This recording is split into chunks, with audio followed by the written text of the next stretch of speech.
guys are watching iHome Collections. If you like the video, hit like, leave a lot of comments and share with your friends.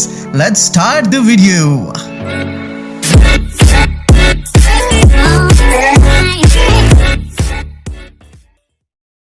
अस्सलाम वालेकुम दोस्तों, मैं हूं अबू बकर और आप हमारा YouTube चैनल देख रहे हैं अरहम कलेक्शंस। तो जी दोस्तों, आज एक और ज़बरदस्त वीडियो के साथ आपकी खिदमत में हाजिर हूं। दोस्तों, आज हमारा जो टॉपिक है वो आज मैं आपको इंशाल्लाह डिटेल के साथ शलवार की जो कटिंग है उसके बारे में बताऊंगा और उसकी स्टिचिंग के बारे में भी इंशाल्लाह आपको डिटेल के साथ बताऊंगा और प्रॉपर आपको बताऊंगा कि प्रोफेशनली हम कैसे शलवार की कटिंग करते हैं और स्टिचिंग करते हैं। मुख्तलिफ वक्त में मुख्तलिफ हालात में शलवार की जो कटिंग होती है वो थोड़ी सी मुख्तलिफ हो जाती है। तो मेरी अगर आपने वीडियोज देखी होंगी तो उसमें मुख्तलिफ कटिंग में मुख्तलिफ सूरत हाल मैंने आप लोगों से शेयर की हुई है और आपसे मैं डिस्क्रिप्शन में मैं अपनी कटिंग की तमाम प्लेलिस्ट जो है अवेलेबल है, आप सब दोस्तों की रिक्वेस्ट पे मैंने वो बना दी थी और उसका मैं लिंक भी दे दूंगा और आप कोशिश कीजिएगा कि वो लाजमी वॉच कर लें ताकि आपको मुख्तलिफ सूरत हाल में मुख्तलिफ तरीक़ाकार से शलवार की कटिंग का प्रोसीजर प्रॉपर तरीके से समझ आ जाए। आज हम कुंदों और पल्लों के साथ अपनी शलवार की कटिंग आपसे मैं डिस्कस करूंगा और उसकी स्टिचिंग बताऊंगा और बहुत जल्द इंशाल्लाह गुड्डी कार्ड जो शलवार हमारी होती है उसके जो स्पेक्स होते हैं, जो स्पेसिफिकेशंस होती हैं या जो आपसे अगर मैं कहूं कि जो उसके मेथड्स होते हैं वो इंशाल्लाह मैं आपसे डिटेल के साथ डिस्कस करूंगा। तो सबसे पहले दोस्तों मैं आपसे इस जोड़े के बारे में शेयर करता चलूं। दोस्तों, ये जो हमारा जोड़ा है इसका जो 12-26 इंच है और इसकी जो कटिंग है वो मैं आपको समझाता चलूं। इसका कस्टमर का जो मेरा बर था वो तकरीबन 26 इंच बर है और 26 इंच बर में फिर मैंने क्या किया कि फ्रंट और बैक ज़ाहिर बात है गुड्डी कार्ड शलवार तो उससे बन नहीं सकती थी, तो पल्लों और कुंदे वाली शलवार बन सकती है क्योंकि 26 इसका घेरा है तो 26 ही तो तैयार नहीं आएगा ना। 1 इंच हमने उसके अंदर दबाव भी प्लस रखना है तो 27 इंच मेरा रिक्वायर्ड था तो वो तो नहीं बन सकता था। फिर मैंने क्या किया कि इनकी जो शलवार की लंबाई और कमीज की जो लंबाई है वो 40 इंच है। 40 कमीज की लंबाई है और 36 शलवार की लंबाई है। इन दोनों का आपस में कंपेरिजन किया, 40 में 2 प्लस किया तो 42 हो गया और 36 में 3 प्लस किया तो वो 39 बनता है, यानी वो उससे डाउन रहता है। तो इसका मतलब हमें इसकी कमीज की लेंथ से कोई सरोकार नहीं है, हमें इजी हो कि इंशाल्लाह अगर हम कटिंग करें तो हमारी कमीज और शलवार की ये जो डिफरेंट है ये हमें प्रॉब्लम नहीं क्रिएट करेगा। तो दोस्तों फिर मैंने क्या किया, उसके बाद इस पीस को मैंने डबल करने के बाद दोनों 40-40 के 2 पीस उतार लिए। 40-40 के 2 पीस उतारने के बाद दोस्तों मैंने अपना जो मेरा कपड़ा है उसको मैंने इस तरह चौड़ाई के बल बिछा लिया है। इस तरह चौड़ाई के बल दोस्तों बिछाने के बाद जिस तरह आप मेरी वीडियोस में देखते रहते हैं तो मैंने सबसे पहले अपना जो डबल मेरा पीस था उसमें से मैंने इस तरह चौड़ाई के बल सबसे पहले दोस्तों अपना जो फ्रंट और बैक था वो मैंने उतारा और इसके बाद यानी इधर से कटिंग करने के बाद, कन्नी उतारने के बाद मैंने जो मेरे 26 इंच था पीस रिक्वायर था घेरे के लिए वो मैंने 27 इंच कटिंग करके वो मैंने उतार दिया और उसके बाद जो मेरा बाकी पीस बच रहा था दोस्तों वो तकरीबन काफी मेरे पास पीस बच रहा था तो उस पीस में से मैंने क्या किया कि 17 इंच मैंने पल्ले उतारे हैं और बाकी जो इतना मेरा पीस है वो पीस उसे मैं तीरा भी निकाल सकता हूँ और बाकी भी जो मेरी रिक्वायरमेंट है वो भी पूरी हो सकती है। तो ये जो बाकी पीस था वो मेरा इसमें से ये निकला है। तो दोस्तों ये चीज समझाने का एक मकसद ये है कि मैं आपको थोड़ा सा इसके बारे में गाइडलाइन भी देता चलूँ कि इसकी कटिंग कैसे होती है। तो उसके बाद दोस्तों आपने अगला जो क्या काम करना है, इससे अगला जो हमारा मेथड है वो उसके बाद हमने जो हमारे पास बाकी पीस बचा होगा उससे आपने अब मजीद जो है वो हमने ये चीज ज़हन में रखनी है कि उसकी कटिंग करने के लिए आपको क्या करना है। उसकी कटिंग के लिए जो सबसे इंपॉर्टेंट चीज है वो आपने ये देखनी है कि मेरे कपड़े का बर कितना है। तो आपका बर जैसे कि मैं आपसे डिस्कस कर चुका हूं हमारा 26 इंच बर है तो आपने एक चीज ज़हन में रख लेनी है, आपने अपने कपड़े को इस तरह खुला आपने बिछा लेना है और उसके बाद जो हमारे कुंदे होते हैं वो दोस्तों 15.5 इंच होते हैं। ठीक है, ये आपने 15.5 इंच जो हमारा स्टैंडर्ड साइज है कुंदों का वो आपने लाजमी मेंटेन रखना है। तो 15.5 का जो डबल होगा वो आपने कर लेना है। 15.5 का डबल 31 इंच आ जाता है तो हमने अपना पीस नाप लेना है। 31 इंच हमारा किस जगह पर आ रहा है, 31 इंच हमारा इस जगह पर आ रहा है। तो इस जगह पे आने के बाद दोस्तों आपने ये जो हमारा बाकी पीस है इसकी मेजरमेंट कर लेनी है। ये हमारा पीस जो हमारे पास आ रहा है 22.5 इंच आ रहा है। तो अब हमारा जो कंधा है ये इसका ये चीज नापने का एक मकसद ये है कि इधर से अपने बाजू निकालने हैं। ठीक है, अगर आपको कंफर्म हो जाता है कि यहाँ से मेरा कंधा पूरा हो जाएगा, यहाँ से बाजू निकल आएंगे तो इसके बाद आपने ये आपके लिए आसानी हो जाएगी कटिंग के लिए। तो ये यहाँ हमारा जो कंधा है वो 9.5 इंच हमने कटिंग करना है तो इजी हमारे पास ये 22.5 है तो इसमें से तो इजी हमारा कंधा निकल आएगा। तो ये दोस्तों अब इसको मैंने इस चौड़ाई के बाद इसको बिछा लिया और इसका अगला जो चीज हमने देखनी है वो मैं आपको ऑलरेडी बता चुका हूँ कि हमने 31 इंच इधर से इसके पीस को कटिंग करनी है।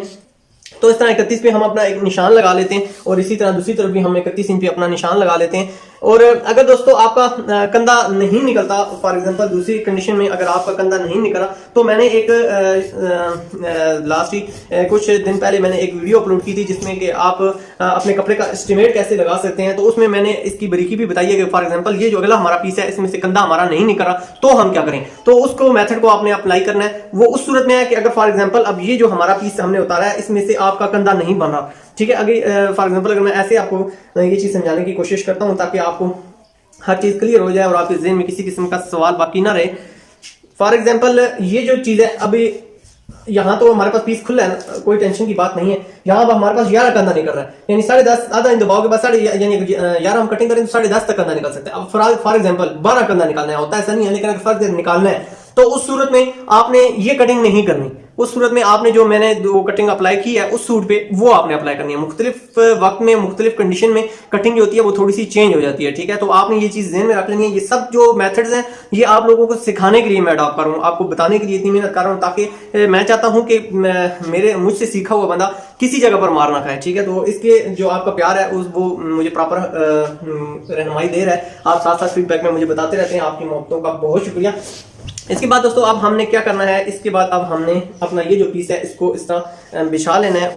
तो जी दोस्तों इस्त्री लगाने के बाद मैंने इस पीस को बिल्कुल प्रॉपर अपनी जगह पर बिठा लिया है। बिठाने के बाद दोस्तों अब हमने आपसे एक बात मैं क्लियर करता चलूं, अगर फॉर एग्जांपल आपके पास कपड़ा यानी थोड़ा सा शॉर्टेज होती है, आधा इंच आप लेस कर सकते हैं इस कुंदे की चौड़ाई को। इससे ज्यादा लेस ना कीजिएगा क्योंकि फिर घेरा प्रॉपर स्टैंडर्ड साइज छोड़ देता है तो फिर वो मजा नहीं आता, शलवार का स्टैंडर्ड जो होता है वो डिस्टर्ब हो जाता है। दोस्तों अब हमने इसकी मयानी की मेजरमेंट करनी है। तो मयानी दोस्तों इसकी मेरा ये कस्टमर इतना हेल्दी नहीं है तो इसलिए मैं इसकी 18.5 इंच मयानी जो है वो मैं रख रहा हूँ। और अगर आपका कस्टमर हेल्दी है, मोटा है, यानी अगर उसका 28 गिरा है या आप उसकी जसामत आपके नॉलेज में है तो आप इसको बढ़ा सकते हैं। 40 अगर आपकी लंबाई है फॉर एग्जांपल कमीज की, और आपका जो कस्टमर है जरा हेल्दी है, कद में है, वैसे भी जान में, तो आप 20 इंच कटिंग कर लें ताकि वो आपके पास यानी खुला आपके पास आसन आ जाए और आपका कस्टमर उठने बैठने में उसको किसी किस्म की दिक्कत ना आए। तो उसके बाद दोस्तों अब हमने जो हमारी शलवार की लंबाई है वो 36 है, तो 3 इंच के अंदर हमने प्लस करना है। जो हमने नेफा बनाना है उसके लिए भी होगा, और इसके अलावा जो हमने आधा इंच नीचे पांचों का दबाव देना है वो भी होगा। तो इसके बाद दोस्तों अगला जो हमारा स्टेप आ जाता है वो 8 इंच में हमारे पास पल्ले अवेलेबल है, और होते तो वैसे 8.5 है लेकिन आधा इंच दबाव में चले जाते हैं तो आपने इसको कंसीडर 8 करना है। तो हमारा जो पांचा है दोस्तों वो 9 इंच है, तो आपने इसकी जो कटिंग है वो तकरीबन इस तरह रख के 10.5 पे आपने रख के करनी है ताकि आधा इंच हमारा दबाव का भी चले जाए। तो 1 इंच हमारे पास जो होगा वो एक्स्ट्रा नहीं आ जाएगा, तो फिर उसको हम कटिंग कर लेंगे, इजी हमारे लिए परेशानी नहीं होगी। इसके बाद दोस्तों आपके पास ये 2 साइज आ चुके हैं, एक हमारा पांचों का साइज आ गया और एक हमारा ये मयानी का साइज आ गया। तो आपने इसको आपस में इस तरह इंची टेप सीधा रखने के बाद इस तरह आपने आपस में एक डॉट्स बना लेने हैं ताकि ये डॉट्स जो है आपकी कटिंग में रहनुमाई करेंगे। तो ये दोस्तों इस तरह ये आपकी कंडीशन बन जाएगी। अब दोस्तों हमने इसकी जो प्रॉपर कटिंग है वो हमने कर लेनी है इस तरह दोस्तों। अब यहाँ आके आपने थोड़ी सी एक चीज और चेंज करनी है कि ये जो कटिंग आप कर रहे हैं, ये जो आपके डॉट्स हैं ये बिल्कुल स्ट्रेट है, इसमें से थोड़ा सा आपने कर्व देना है। इससे ये होगा कि आपकी जो शलवार होगी वो बहुत जबरदस्त बैठेगी, और आप अगर इस तरीके को इस पे अमल करेंगे तो इंशाल्लाह आपको वाकई शलवार की जो लुक है वो बड़ी जबरदस्त और बहुत ही जबरदस्त आपको महसूस होगी। तो ये थोड़ी सा आपने जो कर्व है ये आपने लाजमी देना है। और इसके बाद दोस्तों अब हमारा ये जो पीस है इसको हम दोबारा इस तरह वापस बिछा लेते हैं। ये देखें दोस्तों इस तरीकाकार के तहत अगर यानी आपकी जो शलवार है वो अगर आपका साइज लंबा है तो भी वो इजी हो जाती है कटिंग, आपका किसी किस्म का शलवार में जोड़ वगैरह का इशू नहीं आता। तो ये देखें दोस्तों बहुत ज़बरदस्त हमारा जो मेथड है वो इंशाल्लाह उम्मीद है कि आपके पास पहुंच चुका होगा और आप इसको प्रॉपर समझ चुके होंगे। सिर्फ दोस्तों आपसे मेरी ये रिक्वेस्ट होती है बार बार कि कोशिश किया करें जिस तरीकेकार के साथ मैं कटिंग करता हूँ उसी तरीकेकार के साथ कटिंग किया करें जिस तरह मैं कमीज को बिछाता हूँ, कपड़ों को बिछाता हूँ। तो ये देखें दोस्तों हमारे पास ये फालतू पीस आ चुका है, इसमें से आपका कलर यानी कोई चीज़ भी एक्स्ट्रा निकाल सकते हैं। तो ये देखें दोस्तों अब हमारे पास ये जो कुंदे हैं वो कटिंग होकर कंप्लीट हो चुके हैं। तो उम्मीद है ये आपकी मेथड जो है ईजी रहनुमाई करेगा। इसकी जो स्टिचिंग है वो भी इंशाल्लाह मैं अभी आपसे डिस्कस करूंगा ताकि आपको प्रॉपर जो इसकी स्टिचिंग है वो आपकी ये कंफ्यूजन प्रोफेशनली जो हम करते हैं वो भी क्लियर हो जाए। तो जी दोस्तों शलवार हमारी कटिंग हो चुकी है। जो पल्ले वो मैंने उस वहाँ से आपसे शेयर किए थे वो पल्ले भी मैंने निकाल लिए हैं, और ये पल्ले जो हैं इनकी जो विड्थ है वो ऑलरेडी मैं आपसे शेयर कर चुका हूँ। 17 इंच चौड़ाई में होते हैं, तो इनको अगर डबल किया जाए तो 8.5 इंच के करीब आ जाते हैं। तो जितनी आपकी शलवार की लंबाई है इतनी ही आपने इसकी भी लंबाई रखनी है। तो ये तकरीबन 39 इंच हमारे ये कुंदे थे और 39 ही हमारे ये पल्ले हैं। अब हमने दोस्तों इसकी स्टिचिंग करनी है। तो स्टिचिंग का क्या तरीकाकार है, तो जी दोस्तों मशीन पर चलते हैं। Thanks for watching. Subscribe and hit the bell icon. Arham Collections. जी दोस्तों, अब हम मशीन पर पहुंच चुके हैं। अब हम अपनी जो शलवार है, इसी शलवार जिसकी हमने कटिंग की है, इसकी स्टिचिंग की तरफ बढ़ते हैं दोस्तों। तो सबसे पहले दोस्तों हम अपना जो कुंदे हैं इनको मैं आपको बनाने का तरीकाकार बताता हूं दोस्तों। मुख्तलिफ इलाकों में दोस्तों कमरबंद के लिए जो जगह यहाँ छोड़ी जाती है, इसको मुख्तलिफ इलाकों में मुख्तलिफ नाम से पुकारा जाता होगा दोस्तों। तो आप अपने इलाके के मुताबिक इस वर्ड को यूज़ कर सकते हैं दोस्तों। तो 2 इंच हमने इसका गैप छोड़ना है। उसके बाद दोस्तों अब हम अपनी जो स्टिचिंग है, यहाँ 2 इंच का गैप छोड़ने के बाद दोस्तों हम इसको अप्लाई करते हैं। तो आधा इंच जो ये हमने दबाव आपने इसको लाजमी इंक्लूड। तो दोस्तों इसके बाद अब हमने अपनी जो आधा इंच दबाव छोड़ने के बाद साइडों पे अपनी सिलाई हमने स्टार्ट कर देनी है।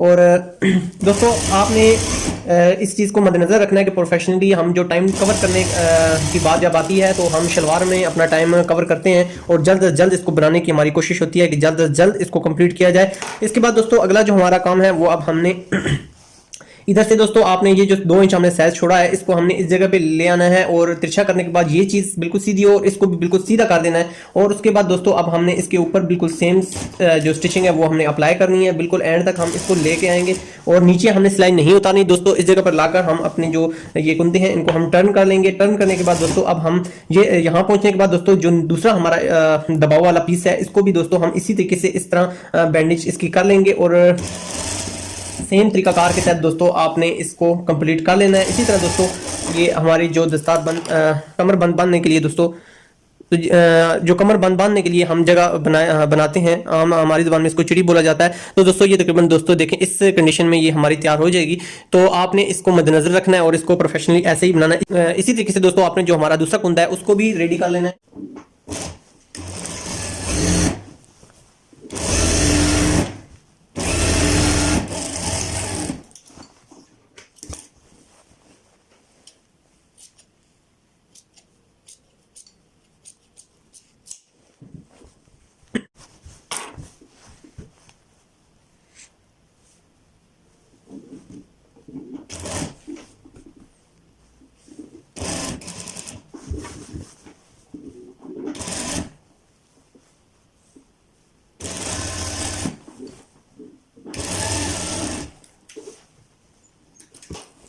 जी दोस्तों हमारा दूसरा कुंदा भी तैयार हो चुका है। अब हमने इसको अपने जो पल्ले हैं हमने उनके साथ इसको अटैच करना है। तो दोस्तों एक चीज़ आपको मैं यहाँ क्लियर करता चलूँ कि आपने इस चीज़ का स्पेशली ध्यान रखना है दोस्तों कि आपकी अगर एक साइड पे कन्नी आ रही है, जिस तरह ये देखें दोस्तों कन्नी आ रही है, तो मैं अपना जो पल्ला है वो भी मैं कन्नी वाला ही सेट करूंगा और यहाँ से कन्नी ही अटैच करूंगा। इससे दोस्तों ये होता है कि आपका यहाँ से ओवरलॉक के लिए जगह बच जाती है और कन्नी आपकी एक तरफ ही आती है।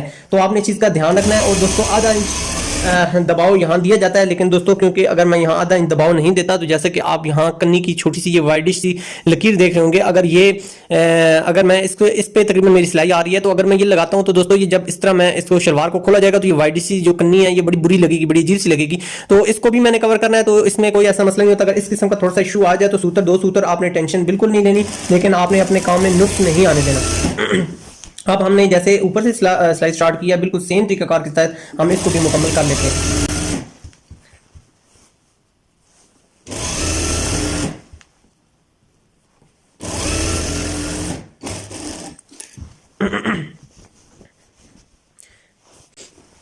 तो जी दोस्तों अब हमारा एक पल्ला हमारे कुंदे के साथ अटैच हो चुका है। इसके बाद दोस्तों अब हमारा दूसरा जो कुंदा है उसको हमने इसके साथ अटैच करना है। ये देख लें दोस्तों कुंदा है और इस कुंदे को हम अपना जो हमारा पल्ला है उसके साथ हम अटैच कर रहे हैं। तो इस चीज़ का आपने स्पेशली ध्यान रखना है। कुंदे के साथ एक साइड से आपने सिलाई शुरू करनी है और पहले पल्ला अटैच करना है और उसके बाद फिर आपने दोबारा कुंदे को अटैच करना है और उसके बाद फिर दोबारा आपने यही मेथड पल्ले के साथ करना है और आखिर में आप इसकी जो फाइनल सिलाई है वो आप इसके साथ अटैच कर देंगे। दोस्तों आपने जो पीस है इसको बिल्कुल इसी तरह जिस तरह मैं इसको एक जैसा यूज़ कर रहा हूँ, आपने बिल्कुल एक जैसा ही दबाव देना है ताकि हमारी शलवार एक साइड ना हो और बिल्कुल प्रोफेशनली जो इसका तरीकाकार होता है उसके मुताबिक ये स्टिच होने पाए।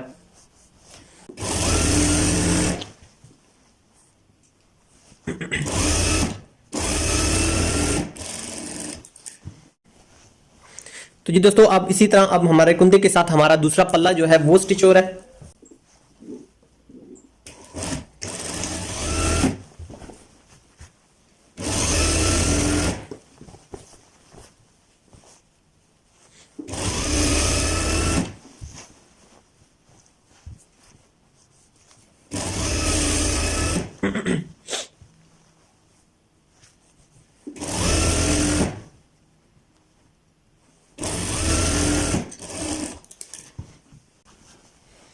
तो जी दोस्तों, अब हमारे सारे पीस इसके साथ अटैच हो चुके हैं। अब हमारा जो फर्स्ट हमने जो इसके साथ कुंदा सेलेक्ट किया था, साथ अटैच किया था, अब दोस्तों उसकी बारी है। अब हमने कुंदे के साथ जो हमारा पल्ला है वो हमने इसके साथ अटैच करना है दोस्तों। तो अगर ये आप देख रहे होंगे, एक साइड हमारी कन्नी आई है और एक साइड पे हमारी कन्नी नहीं है दोस्तों। इसकी वजह ये है कि प्रिंटेड कन्नी थी जिसको हमने कटिंग कर दिया था। आपने कटिंग में ये चीज़ देखी होगी, तो इस वजह से एक साइड हमारी कन्नी नहीं आ रही। लेकिन अगर आपकी कन्नी दोनों साइड पे प्लेन आती है, उस पर जो कंपनी का लोगो है वो मार्क नहीं हुआ होता या कम मार्क भी हो और तेज कलर हो, तो फिर आप कोशिश करें वो बेशक शलवार में ना उतारा करें और वो आप अंदरी साइड पे आने दें, क्योंकि ओवरलॉक भी इतना मजबूत नहीं होता जितना ये कन्नी की जो मजबूती होती है वो बहुत ज्यादा होती है। तो कोशिश किया करें शलवार के अंदर, अगर आपका तेज कलर है तो बेशक आप इसके अंदर कन्नी को इंक्लूड कर सकते हैं मजबूती के लिए। उसके बाद दोस्तों, बहुत से दोस्तों ने मुझे एक सवाल रेज किया था कि सर हमारे जो पल्ले और कुंदे हैं हम काटते बिल्कुल बराबर हैं, लेकिन उसके बावजूद जब हम एंड पॉइंट पर जाते हैं तो वो बिल्कुल बराबर नहीं आते। दोस्तों उसकी रीजन यही होती है कि आप लोग स्टिचिंग के दौरान एहतियात नहीं करते। देखें, स्टिचिंग करने का जो तरीकाकार मैं आपसे शेयर कर रहा हूँ उसमें ये देखें दोस्तों, मेरे हाथों की जो मूवमेंट है, मैंने बिल्कुल इस तरह पीस बराबर किया। पीस बराबर करने के बाद एक हाथ जो है मेरा पीछे स्टिचिंग पर है, ठीक है। मैं इसको खींच इतना ज्यादा नहीं रहा कि मेरी मशीन बिल्कुल भागना शुरू कर दे और जो इसका जो जिस जगह पे टांका एडजस्ट है वो डिस्टर्ब हो रहा है। नहीं, ऐसा बिल्कुल नहीं है। सिर्फ मैंने इस जगह पे हाथ रखा हुआ है। उसकी रीजन ये है कि ताकि मेरे जो कपड़ा है नीचे से दंदान जो होते हैं वो कपड़े को आगे चलाते हैं। तो दोस्तों अगर आप पीछे से हाथ नहीं रखेंगे तो जो दंदान होते हैं वो उनके दरमियान नीचे वाला जो पीस होता है उसके दरमियान सलवट आना शुरू हो जाती है और इससे क्या होता है कि जो आपका ऊपर वाला पीस होता है वो अक्सर बड़ा रह जाता है और नीचे वाला पीस छोटा रह जाता है। उसकी रीजन ये होती है कि जो आपकी सिलाइयां हैं वो खिंची जाती हैं, जिसकी वजह से ये दोस्तों देखें हमारी जो सिलाइयां हैं वो ऊपर से भी एक जैसी हैं और नीचे से भी बिल्कुल प्रॉपर हैं। लेकिन अगर आप पीछे से हाथ नहीं रखेंगे तो इधर नीचे आपकी स्लोटें आना शुरू हो जाएंगी, जिसकी वजह से आपका छोटा जो हिस्सा है, नीचे जो हिस्सा होता है वो छोटा हो जाता है और ऊपर वाला हिस्सा बड़ा हो जाता है। बस आपने यही मेथड अपनाना है और इसको आपने इसी तरीके से आपने पीछे से हाथ रखना है ताकि आपकी जो ये स्लोटें हैं बिल्कुल ना बनने पाए और आपकी स्टिचिंग बिल्कुल इस तरह नीट एंड क्लीन आए। जी दोस्तों, कुंदे और पल्ले अटैच करने के बाद अगला हमारा जो प्रोसीजर होता है दोस्तों, हम दोबारा प्रेस पर जाते हैं और हमारी जो साइड्स हैं उनको जिन पे हमने स्टिचिंग अप्लाई की होती है दोस्तों उनको हम इस तरह बिठा लेते हैं। दोस्तों ये नीचे मैंने अभी पांचे अटैच कर लिए दोस्तों। बहुत इजी सा मेथड था तो मैंने मुनासिब नहीं समझा कि इस पे आपको एक लेक्चर दिया जाए। अल्हम्दुलिल्लाह आप बाशऊर हैं और हर चीज़ को अच्छी तरीके से समझते हैं दोस्तों। तो दोस्तों इस तरह मैंने इसके साथ पांचे जो हैं वो अटैच कर दिए हैं दोस्तों। और पांचे अटैच करने का तरीकाकार ये है दोस्तों कि आपने अपनी जो कमीज़ है उसको इस रुख पे आपकी जो शलवार है दोस्तों उसको आपने इस रुख पे बिछा लेना है और इस रुख पे आपने बिछाने के बाद दोस्तों आपकी ये जो सिलाई है दोस्तों इसका जो रुख है वो आप उस साइड करें और जो इस साइड पे हमारी जो ये सिलाई है इसका रुख आपने इस साइड पे करना है। यानी इस सिलाई का रुख आपने राइट साइड पे रखना है और इस सिलाई का रुख जो है आपने लेफ्ट साइड पे रखना है, मुखालिफ सिम पे रखना है। और दोस्तों आपने इस तरह पांचे जो है फ्यूज कर देने हैं और उसके बाद जो ये जो दबाव है दोस्तों ये हमने आधा इंच दबाव इसके जो है वो बेंडिंग किया और उसके बाद हमने जो इस जगह पर अगर आपका तेज कलर है तो आप इस तरीके को बिल्कुल नॉर्मल करके इस पे इस तरह की यानी इस तरह रख के आप इस पे अगर फ्यूजिंग करेंगे तो इस तरह एक क्रीज सी बन जाएगी दोस्तों। ये हमारी ये जो इस साइड पे जो सिलाई होती है इसकी रहनुमाई करती है कि इस जगह पे हमने सिलाई को अटैच करना है। तो दोस्तों इसके बाद अगला जो हमारा प्रोसीजर है, अब हमने अपने जो पांचे हैं वो अटैच करने हैं और जो निफा है वो हम सबसे एंड पे बनाएंगे। तो दोस्तों उसके लिए अब हमें जो हमारा ओरिजिनल कपड़ा है इसके साथ का पीस हमें चाहिए। आप इस पीस की जो चौड़ाई है वो आप 2.5 इंच भी रख सकते हैं, 3.25 इंच भी रख सकते हैं। कपड़ा अगर आपके पास अवेलेबल है तो थोड़ा सा बेशक आप खुला रख सकते हैं और जितना आपका पांचा है उससे थोड़ा सा आप फालतू कपड़ा रख के आप इसको की जो स्टिचिंग है वो आप अप्लाई कर सकते हैं दोस्तों। इसके बाद अब हम यहाँ से स्टार्ट करते हैं अपना पांचा। तो 2-3 सिलाइयाँ उठाने के बाद आपने जो अपना पहुंचा है इसको आपने इधर रख लेना है और यहाँ से आपने कंकर की सिलाई दोस्तों अडॉप्ट करनी है। ये दोस्तों तरीकाकार है और मुख्तलिफ तरीकाकार से भी दोस्तों सिलाइयाँ लगाई जाती हैं और इंशाल्लाह मैं मुख्तलिफ जब हालात आते हैं जिस तरह मैं आप लोगों से कटिंग मैंने आप लोगों से डिस्कस की है कि अगर हमारे पास पीस कम हो तो भी एक तरीकाकार होता है पांचे लगाने का। तो इंशाल्लाह कभी ऐसा वक्त आया तो इंशाल्लाह वो भी मैं उस पर भी वीडियो इंशाल्लाह आप लोगों के लिए लाजमी बनाऊंगा ताकि आपको प्रोफेशनली तौर पे मैं बता सकूं कि जब मुश्किल वक्त आ जाता है। मुश्किल वक्त से दोस्तों ये मुराद नहीं है कि कोई ऐसा वक्त अल्लाह माफ़ करे ऐसा नहीं होता। मुश्किल वक्त से ये मुराद मेरी ये है कि जब बाज़ औक़ात हमारे पास पीस कम आता है तो फिर हम प्रोफेशनली तौर पर उसका सोल्यूशन क्या करते हैं। तो इंशाल्लाह वो चीज़ आपसे डिस्कस करूंगा। जिस कटिंग में मैं आप लोगों से हर चीज़ प्रोफेशनली जब भी मैं मुश्किल में पड़ता हूँ तो मैं वो आपसे लाजमी शेयर करता हूँ और उस पर मैं कैसे अपने तजर्बे की बुनियाद पे या अपने साथी से मशवरा लेके कैसे उसका सोल्यूशन निकालता हूँ। तो दोस्तों इसके बाद दोस्तों अब हमने ये जो हमारा पीस है इससे अब हमने इस जगह से आपने अंदाज़ा कर लेना इस जगह पे हमारा पीस एंड हो रहा है। तो अब हमने इसकी अगर आप बिगनर्स हैं दोस्तों इस्त्री की मदद से भी इसको इस तरह आप बिठा लें, बल्कि मैं आपको बेहतर यही राय दूंगा कि आप इस्त्री की मदद से इसको बिठा लें ताकि आपके लिए टेंशन ना क्रिएट हो। ये ना आप ऊपर से सिलाई अटैच करें और नीचे से पीस सरक जाए। तो लेकिन अगर आप तजर्बाकार हैं तो फिर तो आपके लिए कोई इशू की बात नहीं है। तो थोड़ी सी प्रैक्टिस है, लेकिन अगर आप प्रैक्टिस करेंगे भी तो इंशाल्लाह आपको जरूर कामयाबी होगी। इसी तरह दोस्तों हमने इसकी हल्की सी बेंडिंग करने के बाद थोड़ा सा जितना पट्टी का हम दबाव बाहर रखते हैं ताकि हमारी नीचे वाली जो सिलाई है वो प्रॉपर अपनी जगह पर आए। इस तरह दोस्तों अब हमने जो अपनी सिलाई को मुकम्मल कर लेनी है।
तो जी दोस्तों अब हमारा जो अगला और सेकंड लास्ट स्टेप आता है वो अब हमने अपनी शलवार की नाली की सिलाई लगानी है। तो दोस्तों उससे के लिए आपने एक काम ये करना है कि ये जो हमारे पल्ले होते हैं इसकी जो सिलाई है आपने इन पल्लों के साथ आपने ये सिलाई मैच करनी है ताकि हमारा पंचा बिल्कुल सेंटर में आए। और इससे ये जो छोटी छोटी टिप्स एंड ट्रिक्स होती हैं दोस्तों ये हमारी बहुत रहनुमाई करती हैं, इनको लाजमी आपने फॉलो करना है। इस जगह पे लाकर आप अपना पेंसिल की मदद से अपना जो निशान है वो वाजे कर लें और यहाँ से अब हमने अपनी जो सिलाई है वो स्टार्ट करनी है दोस्तों।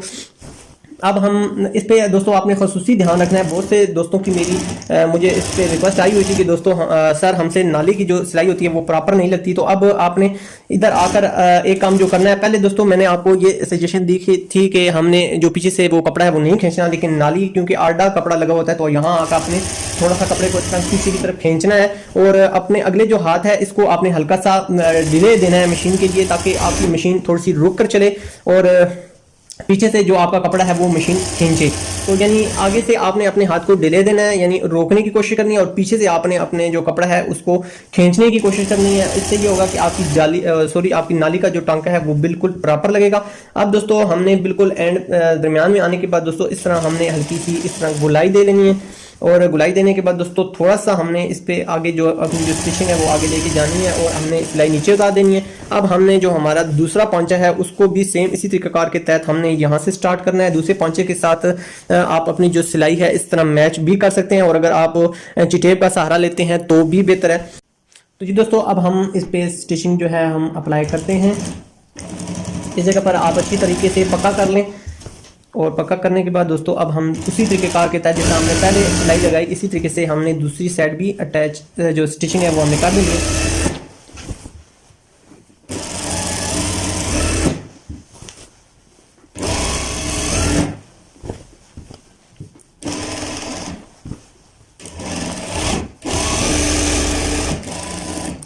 ये देखें दोस्तों हमारी स्टिचिंग मुकम्मल हो चुकी है। इस जगह पे हमने छोटे छोटे से टुके लगा देने हैं ताकि हमारा इधर से जो बेंडिंग है वो इजी हो जाए और बहुत करीब जाके आपने सिलाई के टुके नहीं लगाने ताकि हमारे लिए कोई टेंशन क्रिएट ना हो। तो इस तरह दोस्तों ये देखें हमारा जो ये फालतू पीस है ये आप कैंची की मदद से रिमूव कर सकते हैं ताकि हमारा जो दबाव है वो सिर्फ आधा इंच ही बाकी रहे। इसके बाद दोस्तों अब हमारा जो अगला स्टेप आ जाता है ये दोस्तों हमारा नेफे का आ जाता है। तो नेफे में अब हमने अपना जो नेफा है वो स्टार्ट करना है। नेफे के लिए दोस्तों आपको मैं एक चीज़ क्लियर बताता चलूँ। तो जी दोस्तों, अगर आप प्रोफेशनल ये काम जानते हैं तो फिर तो नो प्रॉब्लम, लेकिन अगर आप बिगनर्स हैं, सीखने के मरले में हैं, तो उसके लिए आपको मैं ये सजेस्ट करूंगा कि आप किसी भी लकड़ी का कोई टुकड़ा ले सकते हैं, उसको आप 1.25 इंच पे दोस्तों आप कटिंग कर लें और इस तरह एक डाई सी बना लें जो आपकी जो स्टिचिंग है इसके दरमियान रहनुमाई करेगी। वैसे तो बेसिकली आप मुझसे क्वेश्चन करेंगे सर हम ये हमारा जो निफा है ये तो तकरीबन सर 2 इंच आना चाहिए, लेकिन आप 1.25 रख रहे हैं। उसकी दोस्तों वजह ये होती है कि क्योंकि कुछ पीस हम जब इसकी बैंडिंग करते हैं तो बिल्कुल परफेक्ट बैंडिंग तो नहीं होती, आधा इंच उसमें थोड़ा बहुत ऊंच नीच होती है, तो 2 सूत्र की जो होती है वो टॉलरेंस इसके दरमियान में रखी जाती है। तो अब आपने इस तरह अपना जो हमारा ये हमने डाई बनाई है इसकी मदद से आपने इसको बिल्कुल प्रॉपर रख लेना है। प्रॉपर रखने के बाद दोस्तों अब हम यहाँ से अपनी जो स्टिचिंग है इसका आगाज करते हैं और यहाँ से अब हमने नेफे को आगे बढ़ाना है।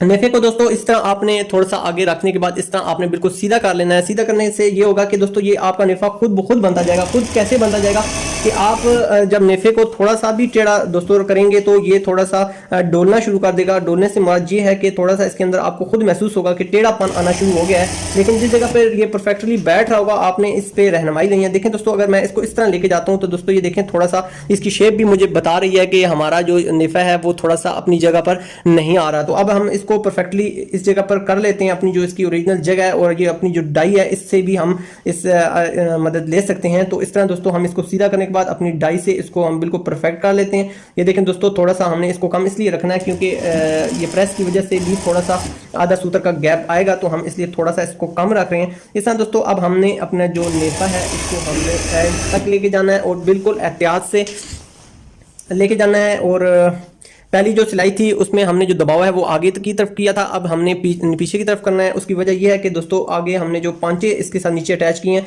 उसमें हमने जो दबाव है वो हमने उसकी तरफ किया था, मुनासिब मुखालिफ सिमत किया था। तो अब आपने यहाँ भी इस चीज़ का ध्यान रखना है कि जिस तरह हमने नीचे दबाव मुखालिफ किया है इसी तरह हमने ये भी दबाव इधर भी मुखालिफ ही करना है। उसके बाद दोस्तों आपने कोशिश करनी ये जो सेंटर की सिलाइयाँ होती हैं ये आपकी लाजमी आपस में मैच हो। ये अगर आपकी आगे पीछे होती गई तो आपका जो नेफा है वो थोड़ा सा गड़बड़ हो जाएगा।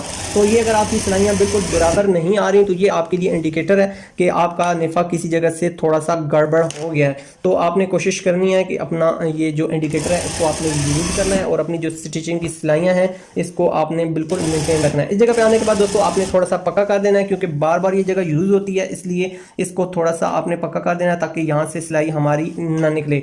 इसके बाद दोस्तों अब हम इसी तरीके से आगे जो जगह है इस पर हम पहुँच जाते हैं और इस पर स्टिचिंग अप्लाई कर देते हैं और इस तरह आपने अपना जो निफा है वो मुकम्मल कर लेना है।